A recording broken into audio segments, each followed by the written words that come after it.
Compartilha, às vezes tem problema compartilhar. Estamos aguardando. Você conseguiu compartilhar, Irene?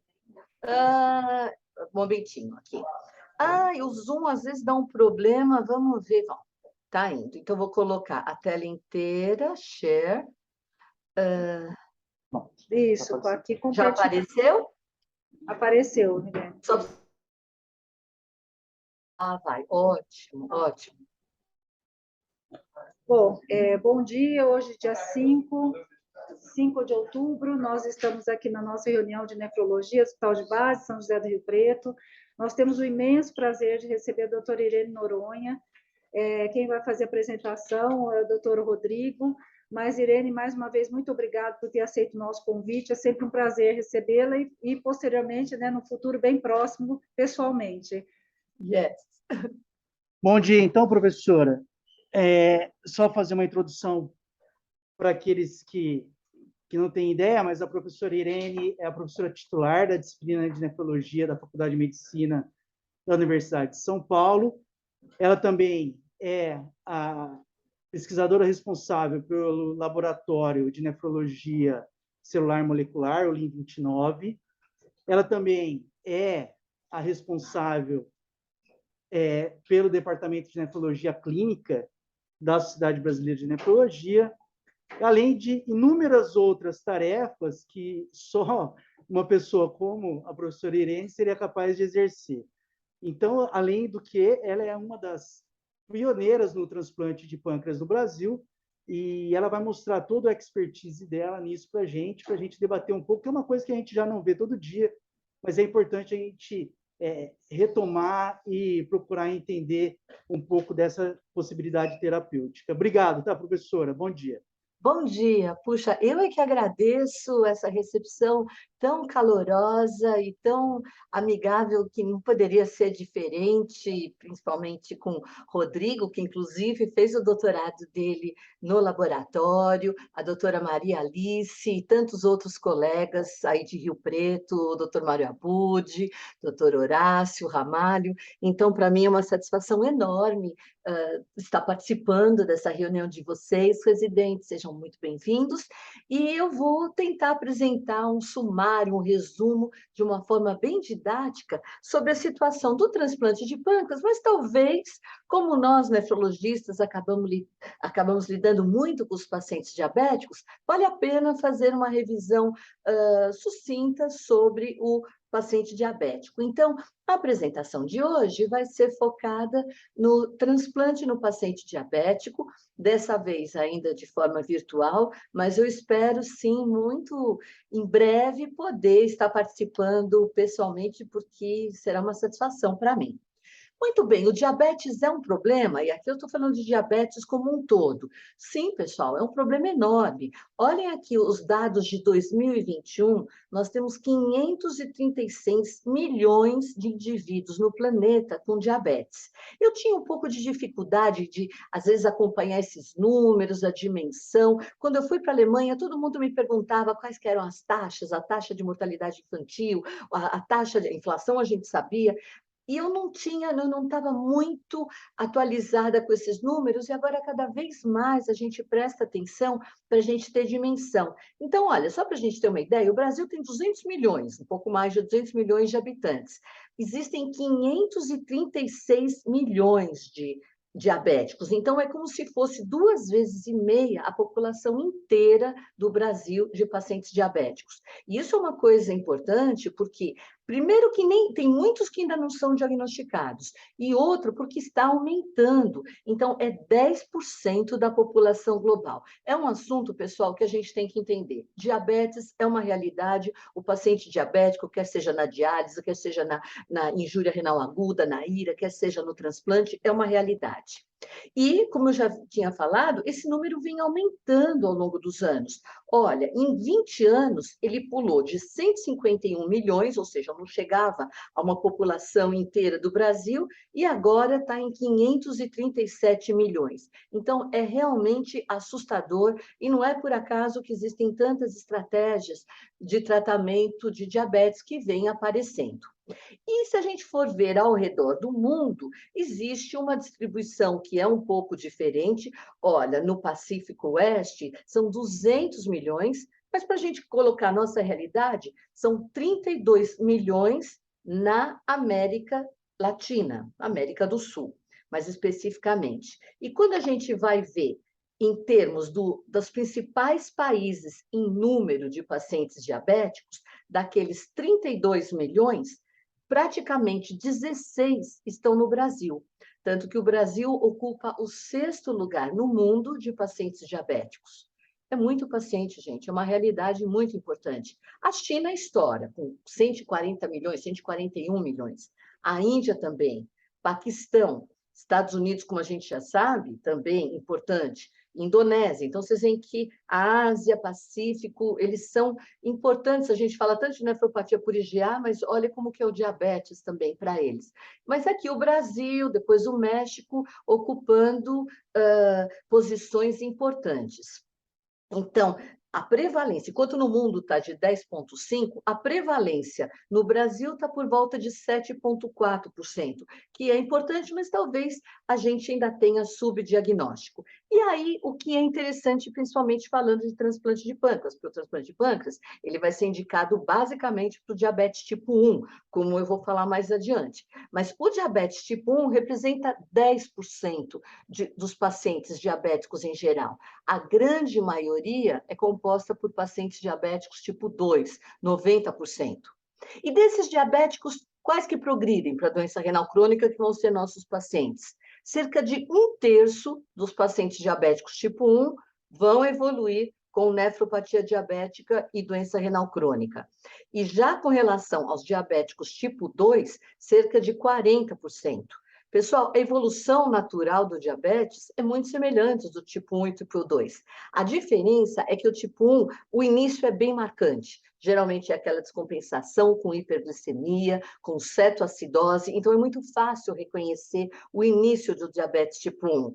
E o do diabetes tipo 2 leva muito tempo. Às vezes os pacientes têm hiperglicemia e não é feito diagnóstico. Quantos casos a gente não vê o paciente chegando praticamente diabético?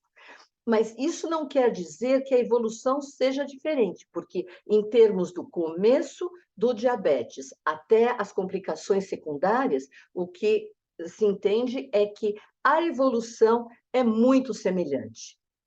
E essa evolução é semelhante à história natural do diabetes, do diabetes, quando começa até as complicações secundárias, leva pelo menos 15 a 20 anos. Porque no começo, o problema principal é a hiperglicemia, no diabético tipo 1, a cetoacidose, tanto no tipo 1 como no tipo 2, as hipoglicemias, mas o grande problema vem a longo prazo, que vai ser mais tardiamente.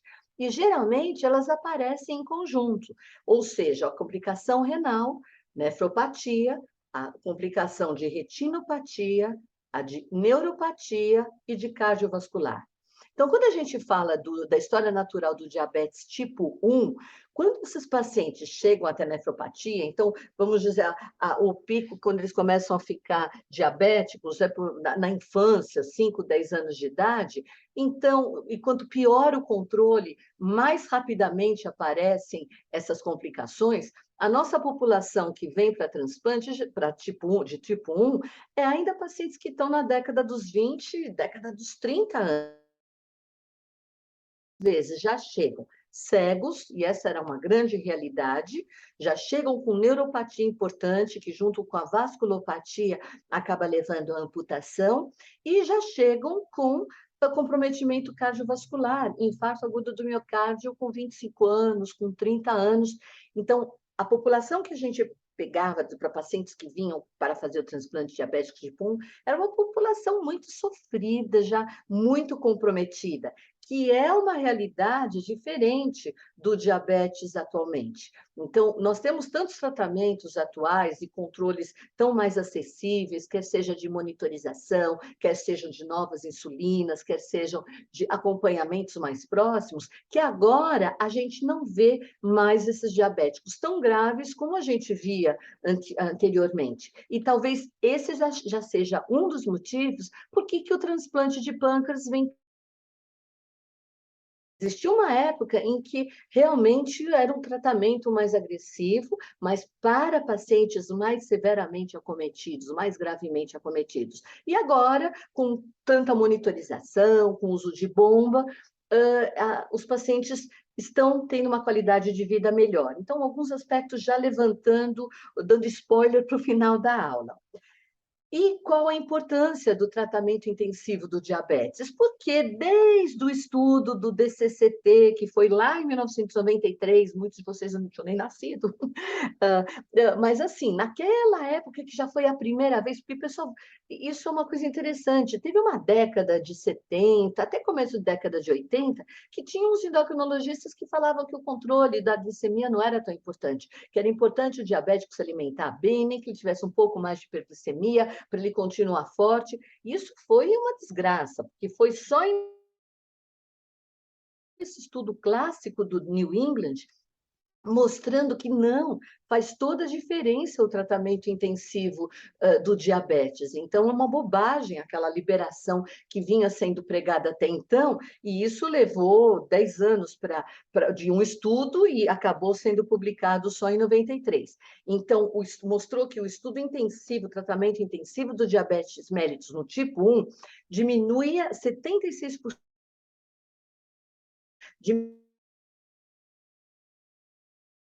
e diminuía também a neuropatia. O grande problema era a aderência e, claro, esses pacientes começaram a ter muito mais hipoglicemia do que antes. Mas será que isso realmente, agora que nós estamos num outro momento, porque antes era um tratamento liberal, os pacientes estavam em hiperglicemia, faziam cetoacidose direto, e essa mentalidade foi mudando, vento de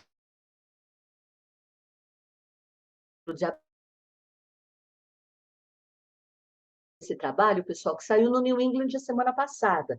E não sei nem se vocês já tiveram a oportunidade de ver, que é o resultado de um estudo que agora eles chamam de GRADE Study, e que mostra o que acontece com esse controle tão rigoroso da glicemia, que a gente agora tem tantas drogas e a gente já está num patamar tão bom, então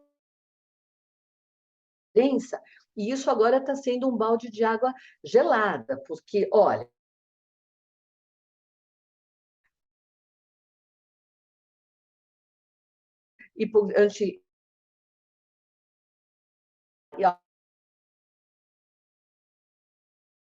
a albuminuria grave foi igual a todos os grupos, a evolução para a insuficiência renal foi igual a todos os grupos, a neuropatia periférica foi igual. Então, nós estamos chegando num momento em que a gente já está usando o que nós temos, todas as nossas ferramentas que nós temos, e nós não estamos conseguindo melhorar as complicações a longo prazo. Isso é um alerta muito importante. E também, nesse estudo, eles mostraram a evolução da doença cardiovascular, que também, para qualquer um desses tratamentos, olha, pessoal, teve muito pouca diferença. Claro que a gente tem os inibidores da SGLT2, a gente tem a finerenona, mas esse estudo GRADE, prestem atenção que vai dar muito o que falar. A verdade é que a prevalência de diabéticos no mundo é muito grande, nos Estados Unidos é muito grande, e, consequentemente, o número de pacientes com doença renal crônica também é muito importante.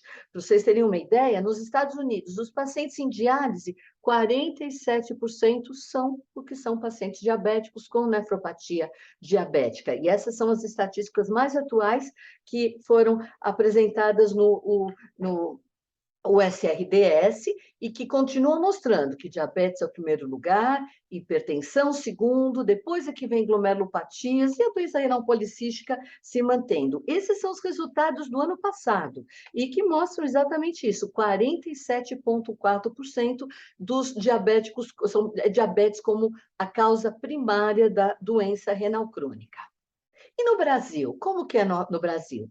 No Congresso Brasileiro de Nefrologia, nós tivemos os resultados do censo brasileiro, que tudo bem, tem uma série de problemas que nem todo mundo responde, mas a gente acaba tendo uma ideia. Então, os nossos dados agora do censo do ano passado mostram que hipertensão ainda é o mais prevalente, depois vem o diabetes, com 30%, glomerulopatias, que vinha em 9%, apareceu como 8%, mas esses resultados chamam atenção, porque antigamente a principal causa de doença renal crônica no Brasil era a glomerulopatia, porque o paciente que chegava para diálise com pressão alta, com inchado, era glomerulopatia, não porque estava com excesso de retenção de volume. Quando isso começou a ser chamado muita atenção, de falar, olha, pessoal, nem todo edema é glomerulopatia, né? Hello? Então, mudou. Então, agora todos os pacientes chegam hipertensos, a causa é hipertensão. Eu não estou tão segura que a principal causa é hipertensão. Nós estamos fazendo o registro, causas de comprovados por biópsia de nefroesclerose hipertensiva, a hipertensão agrava, mas para ser a principal causa é algo que a gente tem que investigar um pouco melhor, porque mas esses são os dados que nós temos, e eu receio se nós não temos o mesmo problema que antigamente, todo o edema era glomerulopatia, na hora que a gente vai fazer o pedido, né, e o registro do paciente no SUS, se realmente é hipertensão ou não, mas de qualquer maneira, a fatia de diabetes, que é o assunto de hoje, ela é bem importante. E com isso, o número de pacientes em diálise vem aumentando, maior número de pacientes diabéticos em diálise. O número de pacientes transplantados também vem se mantendo estável, num nível bem importante, diminuiu nos últimos 2 anos por causa da pandemia, e agora a gente já conseguiu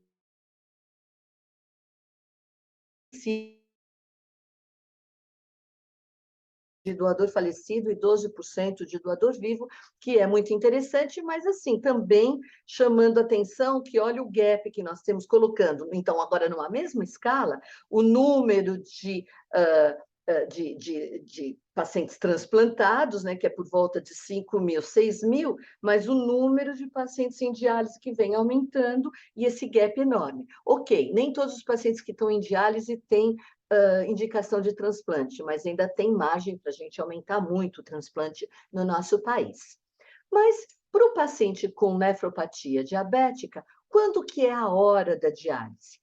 A hora da diálise, na realidade, não necessariamente é com menos de 10 ml, com taxa de filtração glomerular menor que 10 ml por minuto. A rigor, a melhor hora da diálise para o paciente diabético já seria a partir de 15 ml por minuto, mas por questões políticas, econômicas, todos os pacientes são liberados da mesma forma. Mas, do mesmo jeito que a hora da diálise é mais precoce, idealmente, para o paciente diabético, transplante também pré-emptivo, já a partir de 20, 15 ml por minuto também tem um resultado melhor. E muito bem, os pacientes diabéticos estão em diálise. Como que é a evolução deles? Há muito tempo que a gente sabe que o paciente diabético em diálise vai pior do que os pacientes não diabéticos. Isso aqui é só para exemplificar um estudo que foi bem conhecido, o ADMEX, e que comparou os pacientes não diabéticos com os pacientes diabéticos, uma evolução muito pior. E lembrando que o controle dos pacientes diabéticos em diálise, todos nós sabemos que é muito difícil, e tanto faz tipo 1, tipo 2, mas a gente sabe que pacientes que têm um controle glicêmico melhor evoluem melhor do que os pacientes com um diabetes mal controlado. Infelizmente, no Brasil, a gente meio que se acostuma com os pacientes com hemoglobina glicada nos nossos ambulatórios com 9, 10, 14, 15. Isso não deve ser uma realidade só aqui do HC, deve ser uma realidade de vocês também. É difícil por N motivos, os pacientes também não são aderentes, e o mau controle glicêmico tem uma relação direta com a pior evolução. Então, não adianta a gente só falar do transplante, ou de rim, ou de pâncreas, porque o paciente já deve chegar melhor no transplante. Então, o paciente diabético, que já chega pior, para o transplante, tanto faz se é de rim ou de pâncreas, ele também já vai ter uma evolução de sobrevida do enxerto e do paciente pior. Agora, que aqui nós temos a curva dos pacientes em diálise, que o transplante é uma melhor alternativa, já é a primeira conclusão que a gente já leva de mensagem para casa. Pacientes diabéticos, a diálise é a pior opção que a gente pode propor para eles, deixar esses pacientes em diálise, e transplante é o melhor. Mas que tipo de transplante que a gente pode fazer no paciente diabético? A gente pode fazer o transplante de rim, que no diabético a gente chama de transplante de rim isolado, nós podemos fazer o transplante de pâncreas, e existe um sonho ainda de fazer o transplante de ilhotas, eu nem vou abordar nessa aula, porque já foi um breakthrough no ano 2000, que quase que Shapiro ganha o prêmio Nobel. Aí não foi exatamente isso, meio que morreu, está ressuscitando um pouquinho, mas ainda não parece ser a melhor alternativa, principalmente porque o pâncreas mecânico, que é a bomba de insulina, ela vem evoluindo de forma tão fantástica que agora começa até a se questionar métodos mais invasivos. Então, como que é o transplante de rim isolado em pacientes diabéticos? Ele vai bem. O transplante de rim isolado vai bem. Nós temos uma experiência acumulada desde a década de 60. Nós podemos fazer com doador vivo ou doador falecido. Doador vivo dá para fazer, principalmente para diabético tipo 1, que com diabético tipo 2 é difícil. Geralmente os irmãos também já são diabéticos. E a gente não costuma fazer de filho para pai, né? Porque um pai diabético, a mãe diabética, muito provavelmente os filhos também serão diabéticos. Mas existem duas disponibilidades. E os resultados, pessoal, são bons. Então, por quê? Porque nós temos, eu não sei se essa coisa está aparecendo, porque nós temos muitas equipes de rim super habilitadas. No Brasil, atualmente, a gente tem 139 equipes de transplante de rim muito habilitadas para fazer transplante de rim. O transplante vai bem. E agora? O transplante de rim vai bem e a gente sabe tratar bem esses pacientes no pós-transplante de rim isolado. O controle metabólico pós-transplante de rim, ele é bem mais fácil do que na fase pré-dialítica ou mesmo dialítica, porque volta a funcionar o raciocínio do pico da insulina, quanto tempo vai levar, meia-vida, ou as insulinas que são mais basais, com a queima que a gente vai fazendo nas refeições, coisa que na diálise é uma loucura, porque como a insulina é metabolizada e excretada pelos rins, então, mesmo que o paciente tenha um pouquinho de insulina, ou dependendo do que a gente está dando de insulina exógena, ela vai ficar circulando muito mais tempo, dependendo do clearance residual que o paciente tenha, do tipo de diálise que está fazendo. Então, fazer cálculos de como que a gente vai fazer, quando que vai ser o pico, é bem mais complicado. No pós-transplante, o rim voltando a funcionar, as coisas voltam a fazer sentido no nosso raciocínio e na lógica de conhecer a vida média, então fica mais fácil o controle pós-transplante de rim. Agora, outra coisa que a gente sabe é que após o transplante de rim, a necessidade de insulina passa a ser 2 vezes a 3 vezes maior do que no período de hemodiálise. Por quê? Porque o rim volta a funcionar, então a insulina ela vai embora. E também aí a gente tem associação de corticoide, tanto que eu não gosto nem que, desculpe se tem endocrinologista participando, eles são muito bem-vindos e eles fazem parte do tratamento, mas quando o endocrinologista começa a acompanhar o nosso paciente transplantado de rim no pós-transplante, às vezes há problema, porque eles têm outra pegada de ir mais lentamente, e nós já sabemos que não adianta ir lentamente. Esse paciente fez o transplante, está com boa diurese, está com boa função renal, vamos dar mais insulina, porque quanto que ele precisava antes? Ele tomava 10? Pode já começar com 15, porque ele vai precisar de 20, 30. O paciente diabético tipo 2 já tomava 30? Pode já ir com uma dose maior, porque certamente ele vai precisar. E lembrando e ressaltando que o transplante renal preemptivo, ele é particularmente recomendado nos pacientes diabéticos com doença renal crônica. Então, quando existe a possibilidade com doador vivo, isso deve ser enfatizado, mesmo porque, como eu vou chamar a atenção, o transplante de rim com doador falecido no diabético, ele não vai tão bem. Então, no paciente diabético, se a gente tiver um doador vivo, é interessante. E como que é, finalmente, o transplante de pâncreas, hein? Como que é a nossa experiência? Muito bem. De forma interessante, aqui eu acho que está atrapalhando um pouco, nós até temos vários centros de transplante de pâncreas no Brasil. Nós temos 44 centros oficialmente cadastrados no SNT, mas de equipes, as equipes vêm diminuindo. Em 2014, nós tínhamos 16 equipes, o ano passado a gente tinha apenas 12 equipes. Porque o transplante de pâncreas no mundo, ele vem diminuindo, e no Brasil também vem diminuindo, e eu vou chamar a atenção desses motivos para isso estar acontecendo. Então, transplante de pâncreas, aqui são os nossos dados até 2020, do número de transplantes de pâncreas, que já chegamos a realizar 256 transplantes de pâncreas no Brasil em um ano, e que isso vem diminuindo, teve uma tentativa de aumento, aí vem a pandemia, mas a gente está fazendo entre 100 e 150 transplantes de pâncreas, e que não é um número significativo, e que isso acaba sendo reflexo do mundo. Então, o principal país que faz transplante de pâncreas é os Estados Unidos, assim, disparado, principalmente o centro de Minneapolis. Na Europa também, os grupos da França, alguns da Alemanha também estavam bem animados há um tempo atrás a fazer transplante de pâncreas, e no Brasil também uma atividade importante. E para a gente ter uma ideia de qual que é o tipo de transplante que a gente faz no Brasil, como no mundo, a grande maioria, aqui em verde, são os transplantes duplos, de rim e pâncreas. Eu sempre falo transplante duplo de rim e pâncreas. Os cirurgiões adoram falar transplante de pâncreas-rim. Eu tenho ataques, eu sou nefrologista, em primeiro lugar vem o rim, mesmo porque quem indica e quem puxa o transplante é o rim, porque o paciente está em diálise, vai fazer o transplante de rim, e o pâncreas pega uma carona na cirurgia, na imunossupressão. Então, pessoal, é o transplante de rim e pâncreas, apesar que o inglês fala simultaneous pancreas kidney transplantation, mas como a gente sabe em inglês, tudo é invertido, então é o transplante de rim e pâncreas simultâneo.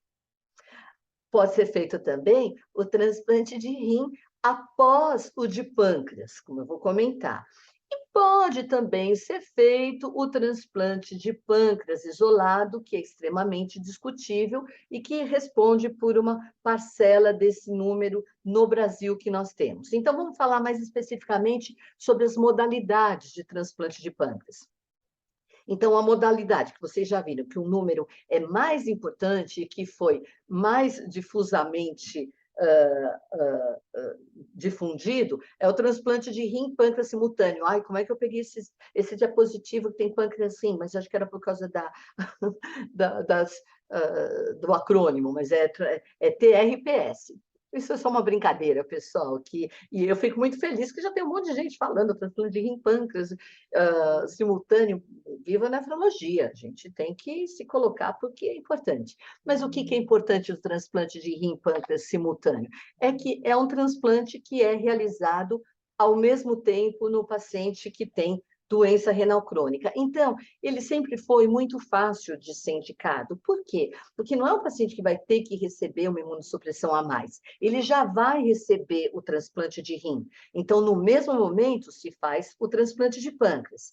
Geralmente, o transplante de pâncreas é colocado do lado direito, porque os vasos ilíacos e do lado direito, eles são mais superficiais. Não é por acaso que muitos transplantes de rins também o cirurgião já vai direto no lado direito. É, além de tudo, colocado do lado esquerdo, pode ter mais problemas depois de obstipação intestinal, enfim, mas a grande diferença é a anastomose vascular. E como o transplante de pâncreas é um transplante bem mais delicado, então o transplante de pâncreas coloca-se preferencialmente no lado direito, e o transplante de rim do lado esquerdo. E isso sempre foi um ponto que a gente chama muito atenção, porque se às vezes o transplante não vai ser feito de forma simultânea, porque o paciente não tem condições, porque é uma cirurgia que demora muito mais, um transplante de rim está demorando 2h30, 3 horas. Quando coloca o pâncreas junto, já vai para 6 horas, 7 horas. E às vezes o paciente diabético tipo 1, ele não está em boas condições clínicas, e às vezes a gente acha melhor fazer primeiro o de rim, depois o de pâncreas. Então, se a gente tiver essa ideia que talvez o paciente possa ser beneficiado com transplante de pâncreas após rim, sempre indicar e colocar o transplante de rim na fossa ilíaca esquerda e deixar a fossa ilíaca direita para um eventual transplante de pâncreas. E se não for, também um segundo transplante de rim fica mais fácil no lado direito. E aqui vocês veem nessa figura, que é tão bonita, a drenagem, porque para o rim a gente drena a urina na bexiga. O pâncreas, lembra que ele é um órgão exócrino e endócrino. Ele tem as suas ilhotas de Langerhans que produzem insulina, mas ele tem uma quantidade enorme de pâncreas exócrino que produz as enzimas digestivas, a amilase e a triptase. E esse suco pancreático, que é super alcalino, rico em bicarbonato, acaba sendo por volta de 1 litro por dia, 800 ml a 1 litro. Então, isso tem que ser drenado. Isso foi inicialmente drenado na fossa, na bexiga, então a derivação é vesical, e depois, como eu vou falar, acabou por muitas complicações, sabe? Colocar na nossa bexiga, que a gente já vai ter que colocar o rim, o paciente já tem neuropatia de bexiga neurogênica pela neuropatia diabética, então isso era um problema. Mas pode ser feito o transplante de pâncreas após rim. Os resultados melhoraram muito tecnicamente, porque o grande problema do transplante de pâncreas é a trombose venosa, porque realmente a veia porta, o fragmento de veia que é colocado, porque é feito a reconstrução, é uma veia muito fina. O pâncreas tem uma circulação mais lenta, intrapancreática. Então, o grande problema dos cirurgiões é exatamente a complicação da trombose venosa do pâncreas, que acontece numa incidência muito maior do que a trombose venosa no transplante de rim. E alguns casos de transplante de pâncreas isolado, que isso é extremamente discutível. Por quê? Quando a gente faz o transplante de pâncreas isolado, a gente faz no paciente diabético para curar o diabetes. Então, e realmente, quando ele tem sucesso, ele praticamente cura, porque você coloca um transplante novo, que vai produzir insulina, que vai ter um controle, que quando aumenta a glicemia, já libera mais insulina, quando não comeu, não tem tanta hiperglicemia, não libera tanta insulina, é o controle metabólico perfeito. O grande problema sempre foi trocar a insulina pela imunossupressão. E aí existiam algumas evidências de que talvez isso valha a pena, porque nesse estudo clássico, já bem antigo, da Fioretto, da Paola Fioretto, que continua agora falando muito, mas esse é um estudo clássico de Minneapolis, que foi publicado no New England, que é assim, eles fizeram um transplante de pâncreas isolado e eles faziam biópsia renal no paciente que fazia transplante de pâncreas isolado. Quer dizer, o paciente já tinha que estar bem, porque senão ele não aguentava, em termos de rim, porque senão ele não aguentava receber tacrolimus, inibidor de calcineurina. Agora, curiosamente, mesmo teoricamente o paciente na época era um clearance de creatinina, a gente não falava em taxa de filtração glomerular, que tinha que ser pelo menos maior que 60, ou no máximo até 45. Quando eles fizeram biópsia nesses pacientes, eles já tinham lesão de nefropatia diabética instalada. Aí eles acompanharam esses pacientes que fizeram o transplante de pâncreas isolado, e aí eles biopsiaram esses pacientes depois de 5 anos e depois de 10 anos. E isso, para nefrologista, foi, assim, uma coisa fantástica, porque não só a doença não progrediu, porque os pacientes foram transplantados e ficaram bem. Então, não só em 5 anos a doença não progrediu, como em 10 anos ela regrediu. Então, foi a primeira evidência que a gente teve, que a gente tirando a causa da doença renal, a gente consegue reverter uma nefropatia instalada. Não tem nenhuma outra patologia que a gente consegue fazer isso. Nem em membranosa, nem em GEST, nem nefropatia por IgA. A gente nunca conseguiu evidenciar isso, que retirando o insulto, a gente consegue regredir. Segundo lugar, a doença, a nefropatia diabética, ela leva muitos anos para se instalar e ela leva muitos anos para se desinstalar. Foi outra coisa que a gente aprendeu. Então, baseado nesses estudos e nesses resultados, que, nossa, foram super alardeados na época, existia um substrato, existia uma fundamentação para se indicar o transplante de pâncreas isolado, sim, em pacientes diabéticos. Eles iam deixar de tomar insulina, iam passar a tomar a imunossupressão. E, pessoal, paciente diabético adora transplante de pâncreas, porque ficar livre de insulina, eles adoram, porque para nós nefrologistas, nossa, a gente acha que o que a gente pode oferecer de melhor é tirar os pacientes da diálise. Eles achavam ok, mas o mais interessante para eles era ficar livre da insulina, que para nós a gente fala, gente, mas insulina toma uma injeçãozinha, uma agulha cada vez mais fininha, mas para o paciente diabético, nossa, eles choram 2 meses quando perdem o transplante de pâncreas, o enxerto, choram 5 dias quando perde o transplante de rim. É muito interessante, né? As populações como são diferentes. Só que aí a gente começou a aprender que também não era bem assim essa história, porque a morbidade e a mortalidade pela imunossupressão é maior do que manter esses pacientes com insulina. E o pior, quando a gente começa a ver a sobrevida do pâncreas a longo prazo, a gente vê que depois de 5 anos, praticamente metade dos pâncreas só estão funcionando. E a herança que a gente herdou com isso foi muito mais grave, porque o pâncreas é um órgão imunogênico e os pacientes começaram a ficar hipersensibilizados. Então, nós não conseguimos chegar a ver o benefício de evitar que esses pacientes progredissem para a diálise.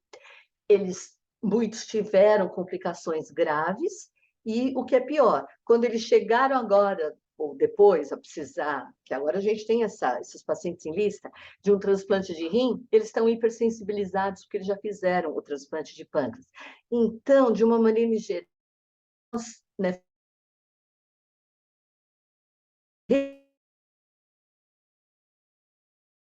isolado, 2 indica muito. Eles são bem, eu também,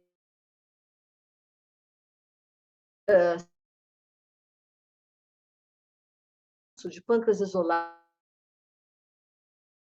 Existe, então, você derivação, já tinha falado, monitorizar milazul o paciente de transplante de pâncreas. Qual que é o nosso parâmetro, né? O de rim, a gente sabe que creatinina já não é aquela maravilha, mas a gente acostumou com a creatinina e a gente sabe monitorizar bem. Para o pâncreas, é a glicemia. Quando ele faz hiperglicemia, it's too late, baby, porque aí as ilhotas pancreáticas já foram agredidas e aí é praticamente irreversível. Que o transplante de ilhotas é tão difícil. Porque quando a gente tem uma parte exócrina, que você tem a amilase e a lipase para dar o sinal para a gente que está tendo rejeição, é legal, porque você faz o tratamento precoce da rejeição, até antes de fazer biópsia, que biópsia de pâncreas também é mais delicada. Quando chega a fazer hiperglicemia, já é muito tardio. Então, a biópsia, quando faz o transplante de ilhotas, não tem como fazer o diagnóstico, é só quando tem hiperglicemia, e aí já está em falência. Então, no começo, fazer o transplante de pâncreas com derivação vesical era importante, porque a gente monitorizava a milasúria, apesar de saber que tinha uma perda de sal e bicarbonato, que você precisava ficar correndo atrás. Aí vinham as cistites químicas, que colocar a enzima digestiva, amilase, triptase, na bexiga, dava cistite hemorrágica. 100% dos pacientes tinham infecção urinária, e essa técnica praticamente foi abandonada, porque a derivação entérica não leva a esses distúrbios, leva uma dificuldade um pouquinho maior no diagnóstico da rejeição, mas a gente monitoriza com amilase e lipase, mas no começo a derivação entérica causava muitas complicações e óbitos de paciente, aí com a melhor estabelecimento da técnica cirúrgica evoluiu melhor. Então, como que é a rejeição no transplante de pâncreas? O pâncreas é um órgão imunogênico. O pâncreas é muito pior. Então, e qual que é o alvo da rejeição? Começa pelas células acinares, ou seja, aquelas células que produzem amilase e lipase. Então, elas nos avisam. Depois vai nas células endoteliais. E, por último, as ilhotas. Então, quando chega nas ilhotas e já faz hiperglicemia, a gente praticamente já joga a toalha, porque a gente sabe que ou vai ser irreversível ou vai deixar sequela e o paciente começa a precisar de um pouco de insulina. Então, aqui, só lembrando um pouco como que é o pâncreas, parece até que a gente tem túbulos renais, né? Mas é assim. Então, a inflamação, aqui a gente tem os septos, a inflamação começa aqui, claro, também um infiltrado mononuclear, que começa aqui nos septos, aí depois ela se espalha como se fosse intersticial.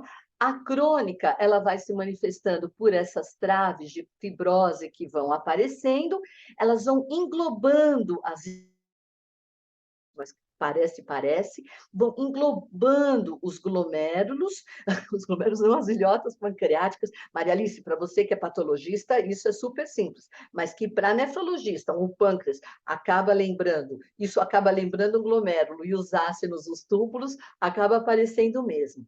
Quando isso acontece, que a fibrose seca todo o parênquima pancreático, mas deixa as ilhotas com sobrevida, é uma situação ideal, porque a gente também não precisa de mais um pâncreas produzindo amilase e lipase derivando para a bexiga ou para o intestino.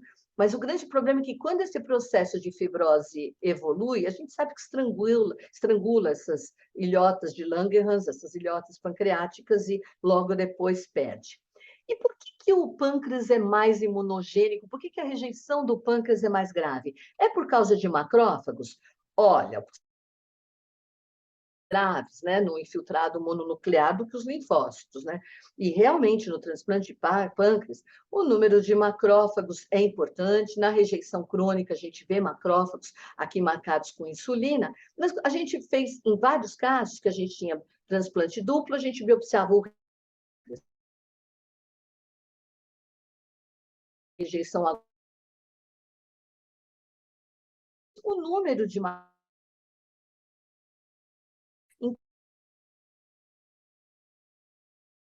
do que é o rim, não é por causa das citotóxicas. E a gente, os do rim, e aqui também na rejeição do pâncreas, linfócitos produzindo granzima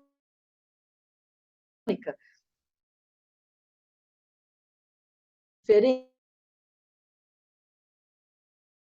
O pâncreas um pouco menor, mas não era o que dava diferença significativa entre os dois.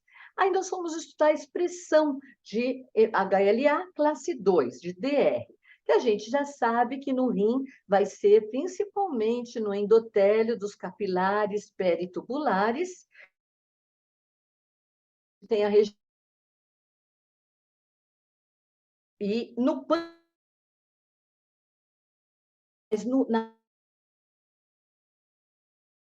importante é que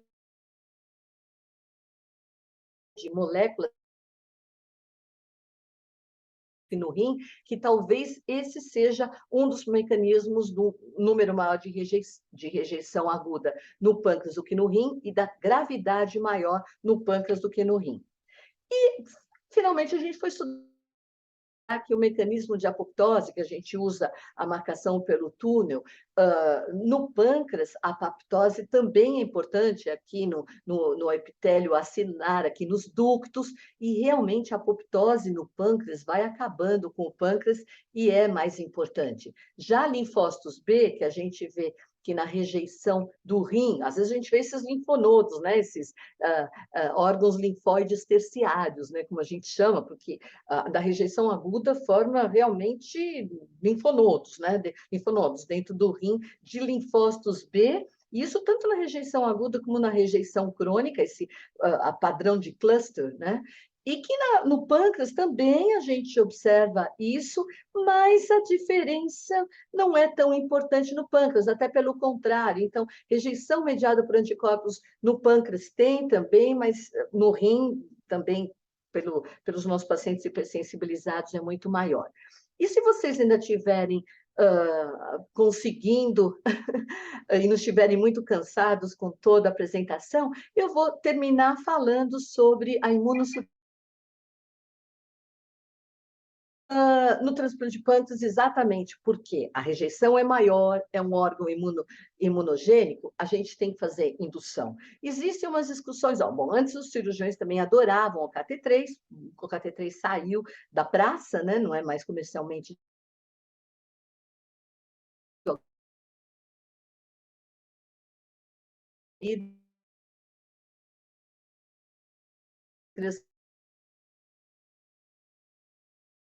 o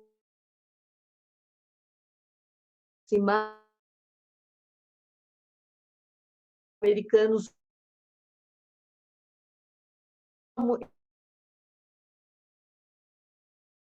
usavam pâncreas, tinha que ser tacrolimus, acetilprina, então nem pensar em transplante de pâncreas, era micofenolato. Depois começamos a usar também sirolimus, everolimus, e no transplante de pâncreas tira-se muito o corticoide e com resultados que são melhores do que tentar retirar corticoide do transplante de rim. E por que indicar um transplante de pâncreas? Quais seriam as vantagens? A vantagem é a melhora da qualidade de vida. Para o diabético, é um transtorno, fica dependente da insulinoterapia, o risco da hipoglicemia. Então, todos os questionários de qualidade de vida, eles estouram com o transplante de pâncreas, porque os pacientes adoram. Para nós, o que é mais importante, não que a gente não respeite isso, que claro que a gente respeita, mas para nós, o que faz a diferença é o estado de normoglicemia. Então, é uma normalização da glicemia e da hemoglobina glicada. Então, ok, o estudo DCCT mostrou que a gente fazer insulinoterapia intensiva faz diferença, é melhor. Esse estudo agora no New England já mostra que, por mais que a gente tenha muitas drogas novas, controlar a glicemia, a gente chega a um momento de PM, que a gente chega num platô, porque tem alguma coisa de diferente, porque também não é só a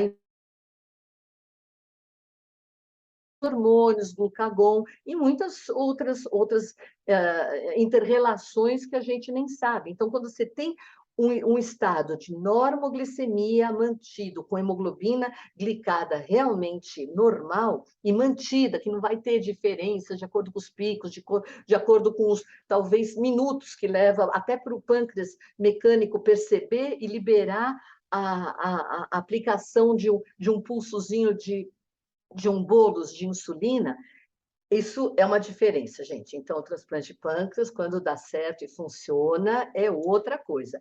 E aí, tanto é importante, porque aí tem um efeito sobre complicações secundárias, porque estaciona ou reverte algumas complicações secundárias. Mas a desvantagem é que a morbidade é maior, é uma cirurgia maior, é uma laparotomia no paciente diabético, a mortalidade é maior, então a gente tem que avaliar muito bem. Esse diapositivo ele está meio desconfigurado, mas assim, comparando o transplante de rim isolado com o transplante duplo de rim pâncreas, a qualidade de vida do paciente no rim transplantado melhora. 1 para 2 cruzes, questionário. No transplante duplo, 3 cruzes. A retinopatia pode diminuir um pouquinho a progressão, mas estaciona. Mas com o transplante duplo, regride, melhora. Não regride, porque os pacientes começaram a achar que faziam transplante de pâncreas e que eles já estavam quase ficando cegos, que iam deixar de ficar cegos.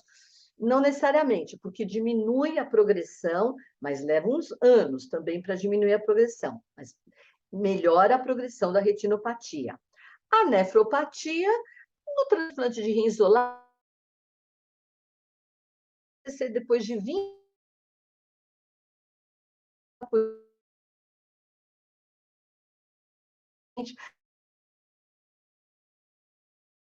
mas o fato que é, em paciente que fez transplante duplo, não tem recidiva histológica, não tem. E a neuropatia periférica, essa tem muita diferença, porque o transplante duplo realmente melhora o paciente. Quando a gente faz o transplante de rim isolado, pelo menos aquele componente da neuropatia, que era da uremia, melhora. Mas da neuropatia do diabético, melhora mesmo com o transplante de pâncreas. Isso é uma coisa legal da gente ver nos pacientes duplos. E aí, mas o que a gente indica, afinal? Transplante de rim ou transplante duplo de rim-pâncreas? Então, aqui, pessoal, eu estou realmente terminando.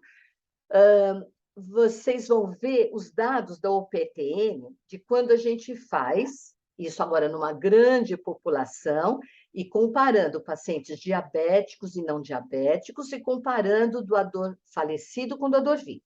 Então, vamos lá. Aqui a gente tem os resultados do paciente em 1 ano e 5 anos, e aqui é o resultado da sobrevida do enxerto de 1 ano e 5 anos.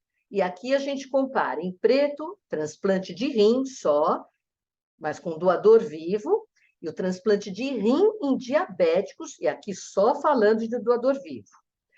Então, a sobrevida do paciente, tanto faz ser diabético ou não diabético, no primeiro ano, a gente não vê tanta diferença. Mas quando chega 5 anos, olha a diferença. O paciente que não é diabético, ele continua com uma boa sobrevida, mas o paciente diabético vai lá para baixo, 84%. Por que isso? Porque os pacientes continuam tendo a progressão das complicações e eles morrem. E eles morrem principalmente de causa cardiovascular, porque a proteção da vasculopatia é importante. E isso se reflete no enxerto. Então, no primeiro ano, a sobrevida do enxerto é boa, mas em 5 anos, a gente tem o doador falecido, que a gente vem aumentando tanto, TX de rim, falecido, e em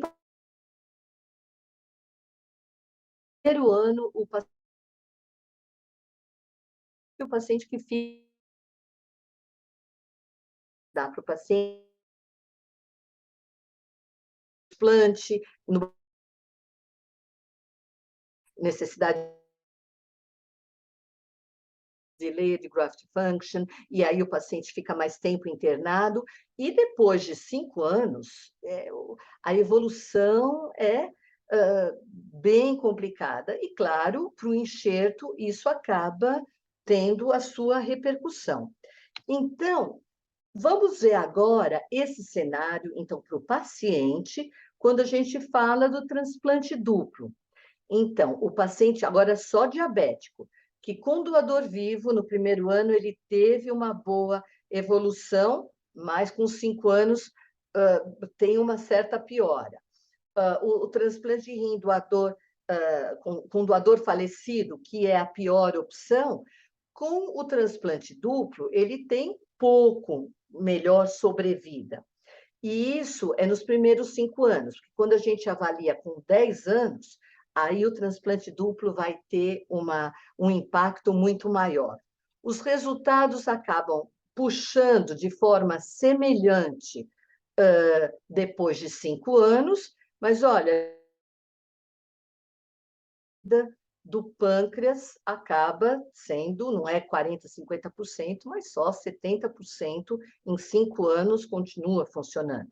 É pouco isso, gente. 73% são dados que não são tão animadores. Enfim, mas o que a gente vê? Que os resultados do transplante em paciente diabético, e aqui paciente diabético tipo 1, paciente diabético, o resultado com doador vivo, com transplante de rim, pâncreas simultâneo, acaba sendo semelhante. Então, se no seu centro você não tem o transplante duplo e você tem o transplante de rim, dê preferência a fazer no seu paciente diabético o transplante de rim, com doador vivo e não com doador falecido. Se você tiver o transplante duplo disponível, faça o transplante duplo, porque eu vou mostrar os resultados mais a longo prazo, e aí as curvas viram. Então, aí a gente analisou nesse estudo 3 centros brasileiros, a Beneficência, o Hospital do Rim e a Santa Casa de Porto Alegre. E aí a gente analisou como que era, na nossa experiência, quase 500 pacientes, em pacientes todos diabéticos tipo 1, vivo com doador falecido e com transplante duplo. Veja que a idade que os pacientes chegam são pacientes na década de 30, não tem uma diferença muito importante. E aqui cortou o que eu não queria que cortasse. A diferença que eu sempre gosto de mostrar é que os pacientes que vão para doador falecido, então, além da idade ser um pouquinho maior,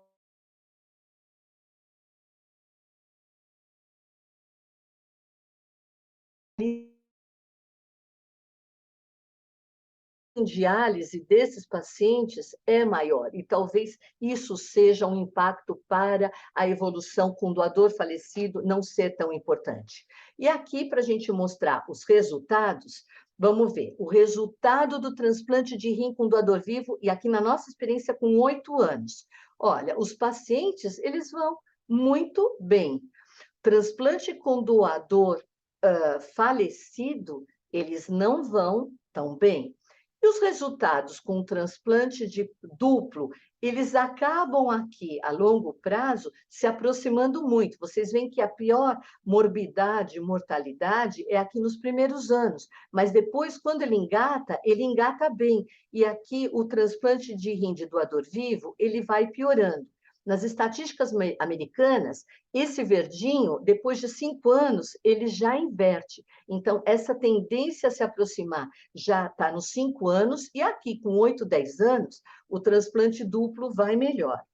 E a sobrevida do enxerto acaba seguindo muito a do doador, do receptor, porque se ele vai a óbito, aí não tem enxerto também. Se bem que tinha um grupo em Minas Gerais que mostrava sobrevida do enxerto maior do que a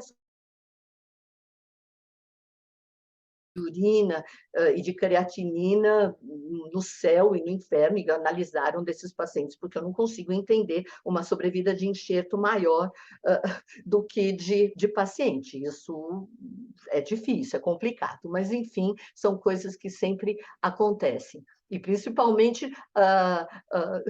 com nefrologistas, isso é diferente, mas com cirurgiões é bem diferente.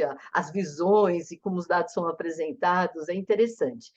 Porque eles excluíam os pacientes que tinham morrido, não era por erro, é um erro, mas não era por má intenção, é que eles achavam que se o paciente morreu, tira da lista, então só considera os pacientes que continuam, mas não pode, se o paciente morreu, não tem nem mais enxerto, é uma pena, né? Porque perdeu o enxerto, morreu com creatinina de 1. Sinto muito, morreu com creatinina, foi a óbito com creatinina de 1, mas perdeu porque não teve a sobrevida do paciente. Gente, isso é tão óbvio, né? Então, deixa eu desligar aqui, desculpe, porque eu nunca... E aqui, então, evolui muito rápido, mas, de novo, chamando a atenção que a sobrevida do enxerto nesse paciente, ele diminuindo, e chamando a atenção que no transplante duplo vai mal no primeiro ano, principalmente, mas depois ele engata e fica estável. E o transplante, o enxerto pancreático, ele vai perdendo e chega até próximo de 60%. Conclusão de tudo isso, se vocês têm um paciente diabético tipo 1, que tem indicação de diálise, se conseguir fazer preemptivo, sempre melhor. Se ele tiver doador vivo, Depende do centro. Se ele tem um doador, doador vivo imediatamente, você faz o transplante de rim isolado com doador vivo. Ou então, mesmo tendo um doador vivo, se a sua lista não demora muito, já coloca ele rim pâncreas simultâneo. Lembrando que ele pode fazer o pâncreas após rim. Agora, se ele não tiver doador vivo, a principal indicação é de rim pâncreas. Se bem que o número de transplantes vem diminuindo no Brasil, no mundo e no Brasil, como eu já falei, porque os pacientes diabéticos agora estão numa outra situação. No Brasil tem um desestímulo muito grande, porque não existe aquela aumento de classificação A, B do hospital, se faz 4 órgãos, e para o transplante de pâncreas. Então, o transplante de pâncreas, que envolve 3 equipes, que dá muito trabalho, acaba remunerando menos do que um transplante de rim. Os cirurgiões não querem mais fazer esse tipo de transplante, eles já estão cada vez mais desanimados com o transplante de rim. E para esse tipo de transplante acaba sendo um problema, e o número de centros empolgados em transplante duplo, no momento, diminuiu no nosso centro também, e porque também os pacientes agora, eles estão numa outra situação, o transplante de rim vai muito bem, nós temos a bomba que pode ser usada também após o transplante de rim, e tudo isso acaba tendo a repercussão. Eu levei 1 hora de aula, eu espero que vocês tenham conseguido ficar firmes e fortes nessa apresentação, e que vocês tenham conseguido acompanhar todo esse tempo. Eu peço desculpas por ter me estendido mais do que 50 minutos, mas eu acho que eu me empolgo um pouco. Obrigada, pessoal.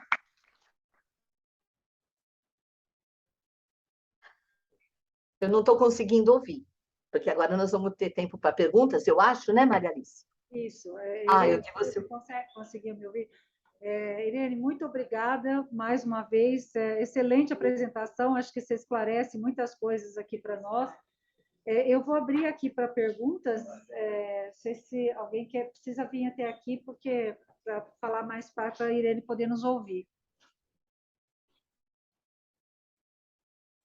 Doutora Irene, bom dia. Doutor Mário Abud, eu não sabia que você estava na plateia também. Que satisfação, professor. Como eu poderia perder a sua aula? Eu não vim perguntar nada, eu vim, obviamente, suas aulas sempre claras, didáticas, não deixo muito lugar para dúvidas, mas eu vim para abraçá-la virtualmente, porque eu fico muito contente de vê-la em plena forma, empolgada, né? O que é difícil hoje em dia para nós do transplante, mas parabéns, eu fico muito contente e gostaria de revê-la aqui em Rio Preto em breve. E eu também, eu quero te rever ou aí em Rio Preto ou aqui em São Paulo, que você é super bem-vindo, você está sempre aqui nos representando na Latino-Americana, um orgulho, né? Conseguimos virar essa história, parabéns, professor. Opa. Muito contente em revê-la. Tchau, obrigada, tchau. Obrigada, Mário.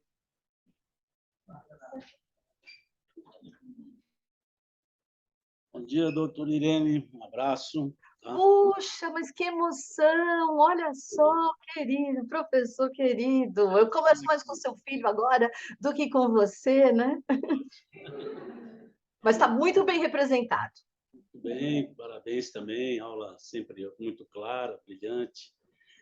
Nos pacientes que têm transplante doador vivo e continuam com o seu diabetes, tem um tempo para a gente fazer esse transplante de pâncreas? Ótima pergunta que eu acabei não falando.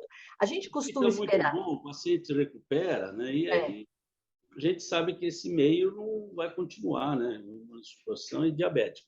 Verdade. Um abraço. Opa, obrigada. É verdade. A gente costuma esperar, isso é número arbitrário, a gente espera pelo menos 6 meses, porque a gente sabe que nos primeiros 6 meses é quando a gente tem o maior aumento de rejeição do rim, e ainda estamos em fase de deixar o transplante bem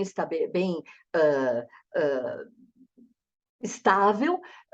Então, a gente pelo menos espera 6 meses. Antes de 6 meses a gente não faz, mas o paciente precisa ter uma função estável e normal.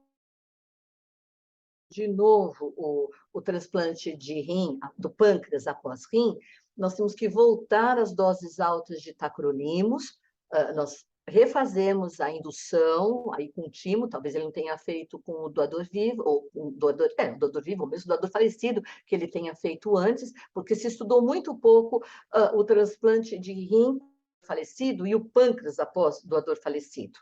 Esse é um outro ponto que eu também preciso falar.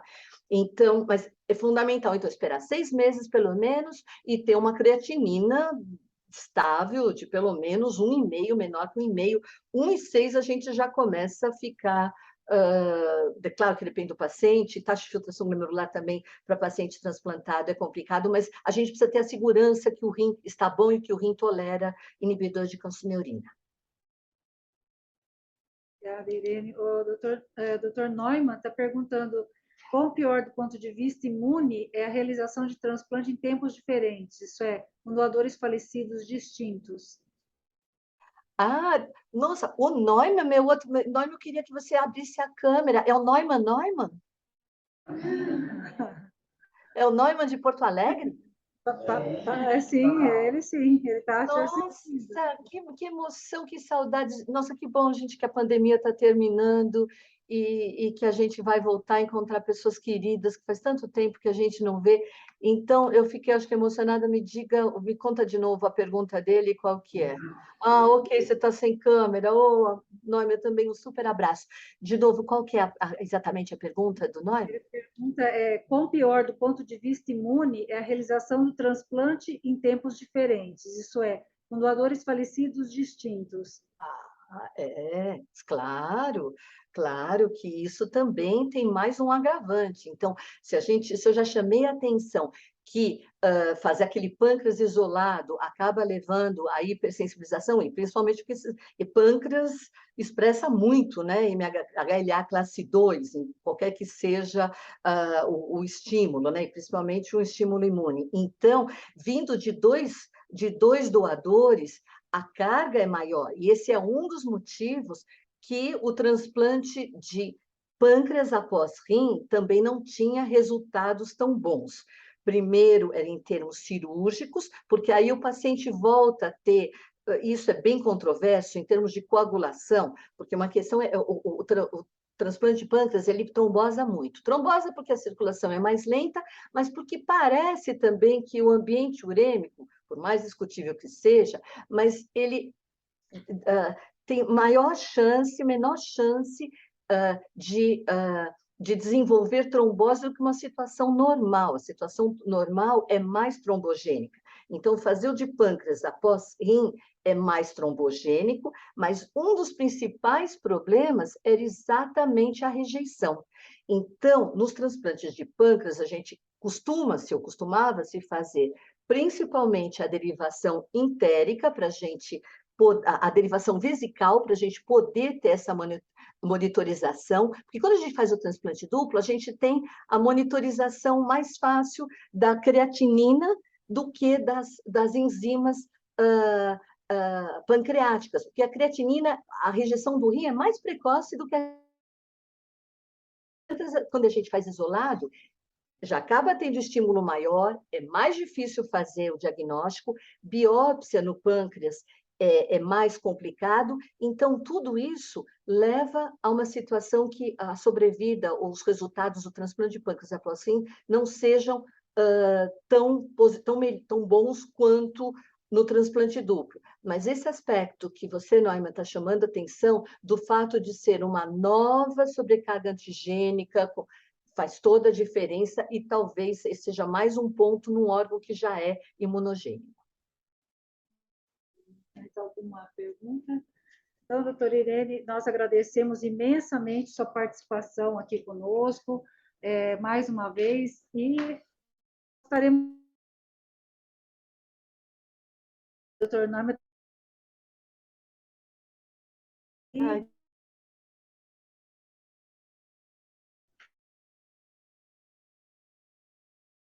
Para mim é um prazer. Muito obrigada.